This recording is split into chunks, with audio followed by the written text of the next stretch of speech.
Good evening and welcome back to another episode of The Longing, where I have decided that I'm going to read The Wind in the Willows now. And also I did take a look back through the previous recordings and found that we have 24 drawings left to do, which means we do need to visit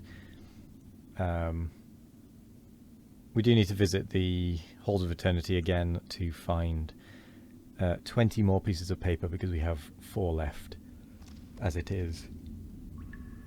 So we are going to read The Wind in the Willows. I'm considering turning off the noise, the background whistle, and just keeping it clean and crisp. Considering it. Let me know in the comments if you think that would be a good idea. But for now, let's start with The Wind in the Willows by Kenneth Grahame. The Riverbank. The mole had been working very hard all the morning, spring cleaning his little home. First with brooms, then with dusters, then on ladders and steps and chairs, with a brush and a pail of whitewash, till he had dust in his throat and eyes, and splashes of whitewash all over his black fur, and an aching back and weary arms. Spring was moving in the air above, and in the earth below and around him, penetrating even his dark and lowly little house with its spirit of divine discontent and longing.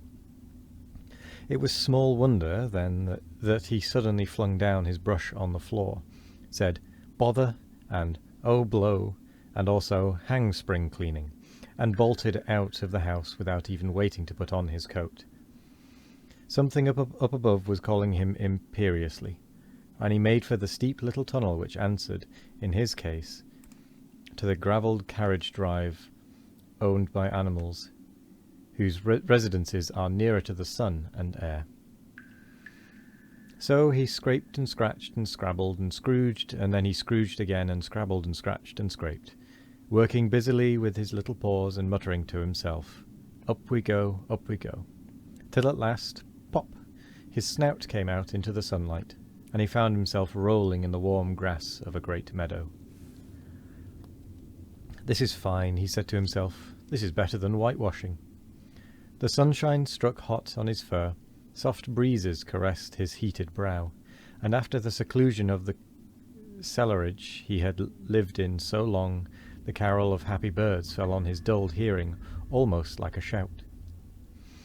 Jumping off all his 4 legs at once, in the joy of living and the delight of spring, without its cleaning, he pursued his way across the meadow till he reached the hedge on the further side. "Hold up," said an elderly rabbit at the gap. "Sixpence for the privilege of passing by the private road."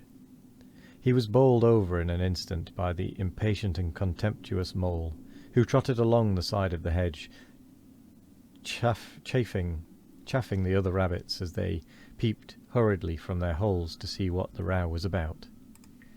Onion sauce," he remarked jeeringly, and was gone before they could think of a thoroughly satisfactory reply. Then they all started grumbling at each other. "How stupid you are! Why didn't you tell him? Why didn't you say? You might have reminded him," and so on, in the usual way. But, of course, it was then much too late, as is always the case. It all seemed too good to be true.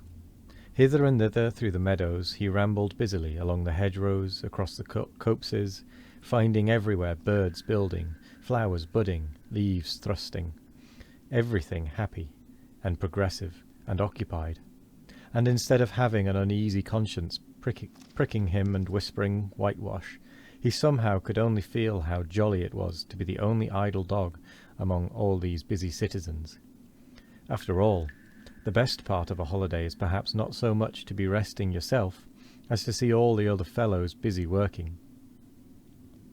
He thought his happiness was complete when, as he meandered aimlessly along, suddenly he stood by the edge of a full-fed river. Never in his life had he seen a river before, this sleek, sinuous, full-bodied animal, chasing and chuckling, gripping things with a gurgle and leaving them with a laugh, to fling itself on fresh playmates that shook themselves free and were caught and held again. All was a shake and a shiver, glints and gleams and sparkles, rustle and swirl, chatter and bubble. The mole was bewitched, entranced, fascinated. By the side of the river he trotted as one trots, when very small, by the side of a man who holds one spellbound by exciting stories, and when tired at last he sat on the bank, while the river still chattered on to him, a babbling procession of the best stories in the world, sent from the heart of the earth to be told at last to the insatiable sea.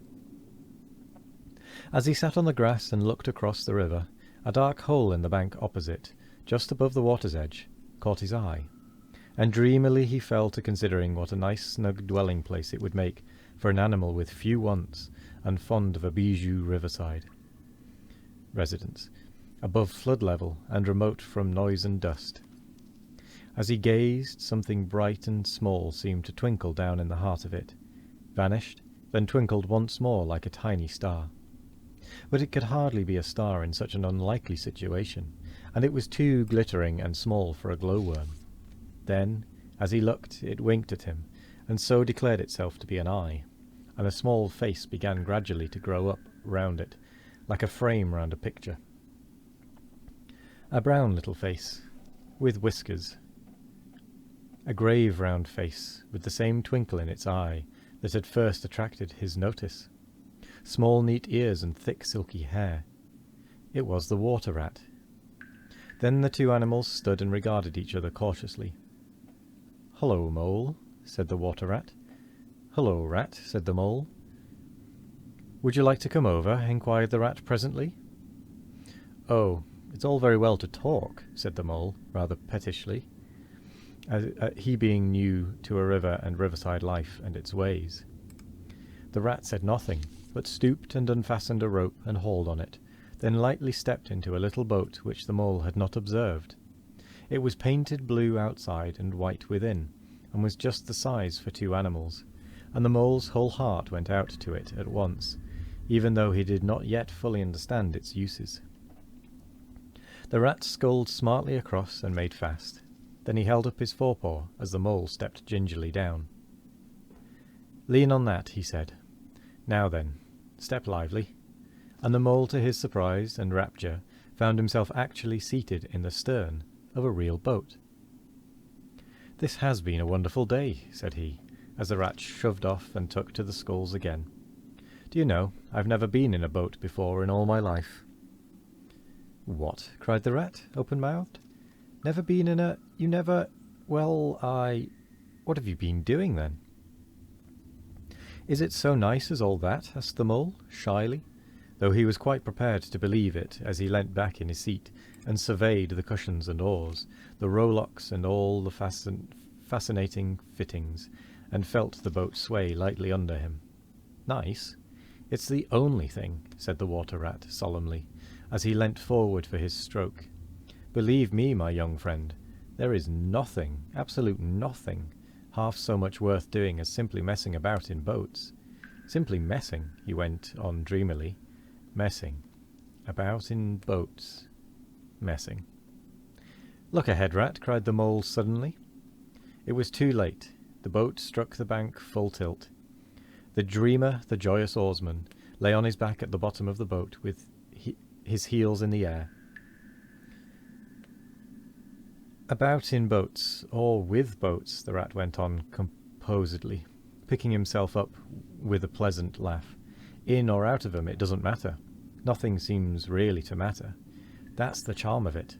Whether you get away or whether you don't, whether you arrive at your destination or whether you reach somewhere else, or whether you never get anywhere at all, you're always busy and you never do anything in particular.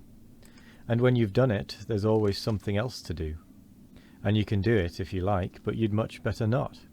Look here, if you've really nothing else on hand this morning, supposing we drop down the river together and have a long day of it." The mole waggled his toes from sheer happiness, spread his chest with a sigh of full contentment, and leaned back blissfully into the soft cushions. "What a day I'm having," he said. "Let us start at once." "Hold hard a minute, then," said the rat. He looped the painter through a ring in his landing stage, climbed up into his hole above, and after a short interval reappeared staggering under a fat wicker luncheon basket. "Shove that under your feet," he observed to the mole as he passed it down into the boat. Then he untied the painter and took the sculls again. "What's inside it?" asked the mole, wriggling with curiosity.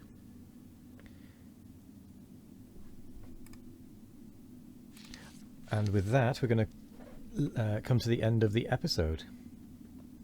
So, thank you very much for joining me today. I hope you all have a wonderful morning, evening, afternoon, or night. No matter what time of day it is, I hope you all have a wonderful one of it.